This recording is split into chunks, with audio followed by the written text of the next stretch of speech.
Post office. It opens in about 20 minutes, and I get surprised there's a hiker box in here. I'm noticing a theme. There's always oatmeal left in these hiker boxes. I can't stand the stuff personally, so. But apparently people get sick of it pretty quickly on trail.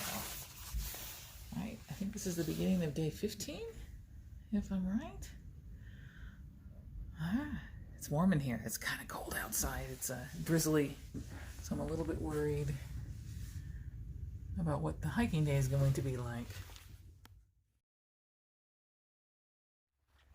It hardly ever rains on the PCT, they said. You get maybe 6 days during the year that it might rain on you in the PCT, and most of those are in Washington, they said. Yeah, whew. So I'm on this little mile access trail from where I got, from the post office at Warner Springs, and I'm hiking back to the resource center so I can hop on the trail. And this is a brief pause right now, but it's been raining constantly. I've got my back cover on, but my pack cover on. The problem is I feel the water coming down my back. I'm like, man, this isn't gonna work. I have my rain jacket on and it's doing okay, but I'm gonna see if 2 Foot Adventures has a poncho. That might be better. Ooh. Oh, this is the way to go. We've lined with little pink ribbons so we know where to go. So yeah, I'm not enjoying myself. I'm not even on the PCT again yet. I hope it doesn't get much worse than this, because I've got some dry sacks, but clearly water's still getting in there. I'm just afraid of my down getting wet.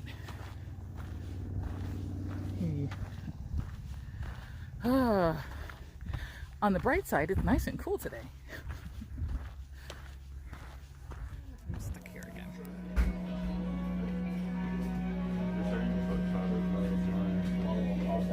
With a lot of other hikers. This is a really neat old tree. So I've got some bad news. I swear. Oh my gosh, it's so cold. I'm still kind of wet. I've been in the community center for like an hour or so. I do have my pack cover on, and I do have some dry sacks in there, but not everything. And unfortunately, my down is wet. And right now there's a lull in the weather, which is nice. But I was just talking to some of the guys at the community center, and they have friends in San Diego who are getting pounded right now. It's just pouring. So I'm not leaving today, clearly, for hiking anyways. I can't even use my down to sleep in, which means that the hike, I don't know.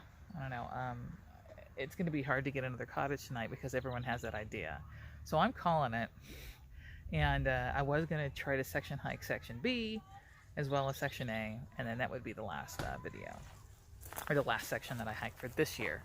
I'm planning on future years knocking out other sections, but because my equipment's kind of out of commission, and yeah, it sucks on many levels. I'm maneuvering, trying to get a ride home, because Warner Springs is in the middle of nowhere, and it's almost just as bad as trying to get a ride home from Barrel Springs. So I did talk to somebody who gives long distance rides, so I think I have a ride down to the bottom of 74, which gets me to Palm Desert, and from there it's easy to get. I really wish that I would have protected my down more. I thought I had. My quilt is in a dry sack, and that one's not too bad, but it's still wet. But my puffy jacket, I just crammed in there because I had a pack cover and I thought that was fine. No.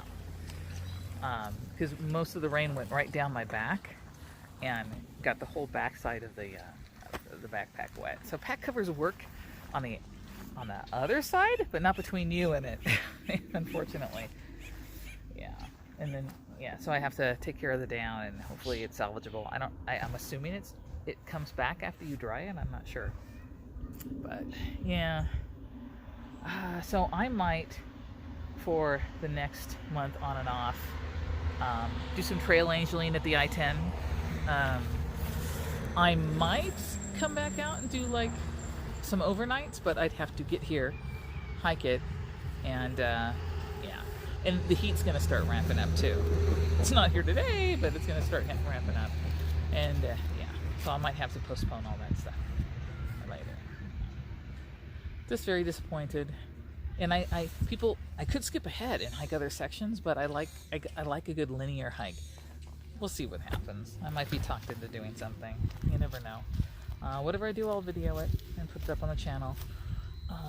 I'm also planning on doing a follow-up video for what's in my pack, what I actually used, what I ditched, and what I wish I wouldn't have ditched. Things like that. Whew. Wow.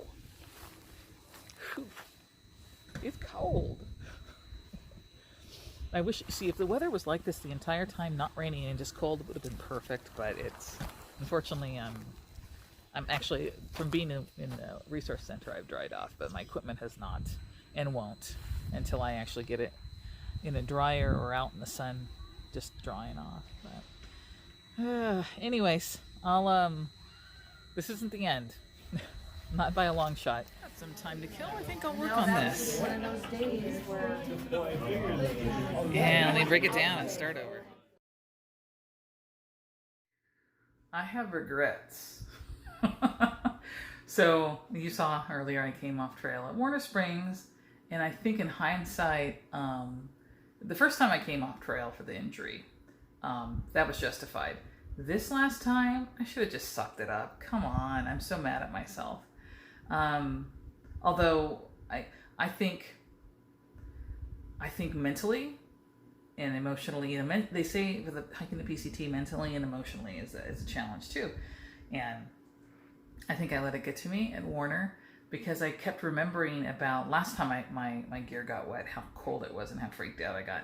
So I was just like, I just want to go home. And the problem is the first section A, B, and C are all pretty close to home for me. So I have a bailout. Had I not had a bailout, it would have forced me to just deal with it, and I would have been better off, I think. My puffy was absolutely positively soaked. That was a loss. And I do sleep in that too, so I'm hoping this... I'm actually, I did some hand washing, which will be in a future video, and I'm drying it. Hopefully it takes care of it and resuscitates the down. My quilt was damp or a little bit wet, but I think in hindsight, had I taken advantage of that lull when I was taping underneath the tree to go set up my tent and throw everything in, yeah, the quilt would have been a little bit wet, but my sleep layer was not. When I went into that later, that was pretty dry. The problem was I sleep in my down puffy too, so it would have been a chilly night, but I think in hindsight maybe it would have been okay. I don't know. And then the next morning was a little bit drizzly, but I think I could have gotten out. I just would have been forced to do a second zero, which I didn't want to do in Warner, but yeah, so I bailed off, and I tried talking Tammy into bringing me back at the end of this week, like today or tomorrow or even Sunday at the latest, and she had a fit. I would like to actually do a video on those we leave behind, our support people, because I have a feeling we don't understand it as hikers, because we're doing the physical hard work, and yes, there's emotional and mental in there too. But even if I could finagle a ride, which I probably could get a ride or take an Uber back to Warner, an expensive Uber, Tammy, when I broached the subject to her a couple of days ago, got really upset. So I think the back and forth is taking its toll on her. So I'm like, okay, it's okay, I won't do it. I will keep section B and possibly section C for next year. I will do it as a section. I will do this entire trail as sections, that's fine. And I'm going to take advantage of the time off before I go back to work to do a couple of fun things with her that I talked about in an earlier video when I was upset and having a hard time. And to those of you who were expecting the book and the coffee table book, I'm still going to do it. It's just going to be obviously a much smaller project than one for the entire trail. I believe I've gotten enough photos to do a small coffee table book for section A with excerpts from my journal. And the book will be obviously just section A as well, too. Yeah. But don't worry, you will get that. I just didn't, you know what? the time between now and when I do go back to work in a month or two, I'll start writing all that stuff out and getting that put together as well. Also, I'll say that if I had started with friends, I don't know if I could have kept up with them anyways.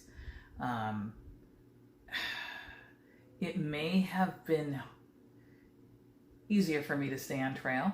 I consider myself pretty independent, but I was realizing, especially when I was hiking those 3 or 4 days with Chantel, Chris, and Betsy, that when you make friends, you can actually keep each other going. Like, for instance, when I came off with the injury, I had to do that.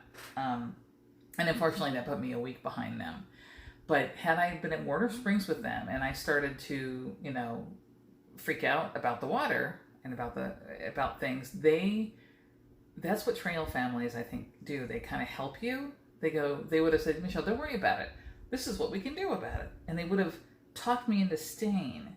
So, and I just, by coming off the trail, when I came back on, sure, there's friendly people, but I don't know anybody well enough for them to, like, talk to me like that or convince me to stay or even know that I was thinking about leaving at that time. So I see the benefit of hiking with somebody that you either know beforehand or that you meet along the trail, that you have a similar pace. I had a similar pace to Chantel and Chris and Betsy. They were a little bit faster than me, but I did notice my mileage was starting to increase, and perhaps I could have stayed with them. If hindsight were 20/20, right? Anyways, so Chantel, Chris, and Betsy, if you ever see this video, I truly miss you guys and wish you the best of luck. You're probably, as I'm taping this video, you're probably climbing up from the I-10 towards Big Bear at some point in Section C. I also have 3 videos lined up to go after this one. One, I went up to Idlewild a few days ago to meet up with Corey and Chelsea, who are some fellow thru hikers from Portland, Oregon, and just brought them some of my food just to do some trail magic and to ease their costs, because they've been stuck in Idlewild for a while because of injuries and waiting for a tent to come. And I'll show you the process for washing my down. I'm also, still going to do the What's in My Pack video. And I thought I'd do like a brief little video on resupply for Section A and also places to stay for Section A that people might not think about. And then after that, I want to take Tammy down to Laguna Beach for some tide pools. And there might be some trails down there, so I'll videotape that if there's some trails or something interesting. And after that, it's going to be a hiatus until hiking season starts again for me, which is usually wintertime here because I live in the desert. And then I'll do Section B next year and possibly C. It's, like I said, it's going to be section hikes now, people. Or if I do some trail angeling. Actually, if I do some trail angeling down by the I-10 or other places, I'll videotape some of that too. Yeah, it'll be fun. All right, people, thank you for sticking with me, and I'm sorry I couldn't complete the through, but it's not the end. I'm going to be doing section hikes like I think Donna Softly did of the Softleys at Agua Dulce. She would do sections of the trail, and she just finished, I believe, last year or the year before, she finally finished her last section. So, I'll do that. I think that would be fun anyways, but yeah. All right, I will see you next time.